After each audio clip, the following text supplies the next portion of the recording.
Edhe 18 biznese kanë mbyllur qepena gjatë vitit 2025 në Shkodër, një gjë e tillë theksohet nga kryetari i Bashkimit të Sindikatet e Pavarura Shqiptare në Shkodër, Albert Tuka. Ai thotë se shkak është bërë keq menaxhimi i qeverisë shqiptare në këtyre bizneseve dhe rënja fuqisë blerëse për shkak të varfërisë. Ndërkohë shifrat janë alarmante, teksa gjatë viteve të fundit, sipas Tukës janë mbyllur mbi 2500 biznese.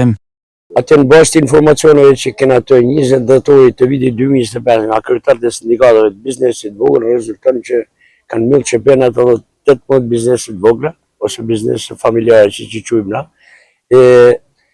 Dihet se ju dini mirë se shkakun se pse këto biznese mbyllen për shkak të keq menaxhimit nga ana e qeverisë shqiptare të mbrojtjes tyre kundër mos falimentimit, rënja fuqisë blerëse, varfënia, shpopollimi, dihen këto kushte të cilat bëjnë mbylljen e këtyre bizneseve. Nga 4500 biznese që ju kam informuar ju media në radhën tjetër, sot ekzistojnë 1850 biznese. Gjithmonë që mos informacioneve që marrim nga kryetarët e sindikatave të territorit. Për shkak të pensionit të vogla, një pjesë e pensionistëve po hapin biznese, shton krye BSPSH Shkodër. Për këtë Tuka kërkon që qeveria ose të rrisë pensionet ose të hiqet pagesa sigurie shoqërore.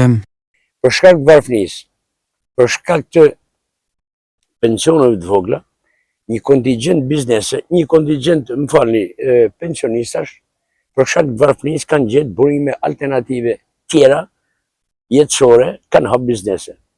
Kanë marrë kredi apo diçka në format kësaj natyre për të hap biznese të vogla. Mirë, po çfarë ndodh?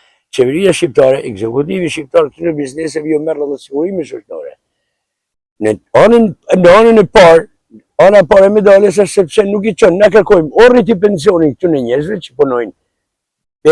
Pensionista që kanë 150.000 lekë pension, o rriti pensionin ose hiqja sigurime shoqërore.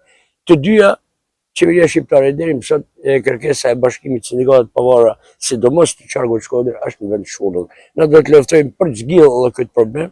Një problem tjetër që kena has si zyrë, si institucion, është se një kontingjent tjetër pensionistë ashtu në Shkodër shëtisin në për institucione sepse nuk janë të qartë se rritja pensionit në çfarë forme dhe në çfarë niveli zhmohen. Dhe ka shumë pensionistë që vinë një drejtojnë zyrët tonë në prej hallit se nuk janë në gjendje të zgjidhim, i drejtojmë drejt organit sigurimit shoqëror. Për shkak se qeveria shqiptare thotë, është rrit pensioni 6 deri në 18, mirë po sigurimi shoqëror kanë politika tjetër vazhdimni. Nuk negojnë ekzekutimin shqiptar. Ata e marrin pensionin në aspekte tjera, kryeministri flet në aspekt tjetër, jo, nuk është i pranueshme kjo. Pra, pensionistë hallakate në përzyra dhe kur janë ashtu gjetë zgjidhje. Tuka parashikon vit 2026 një vit më të errët për biznesin e vogël.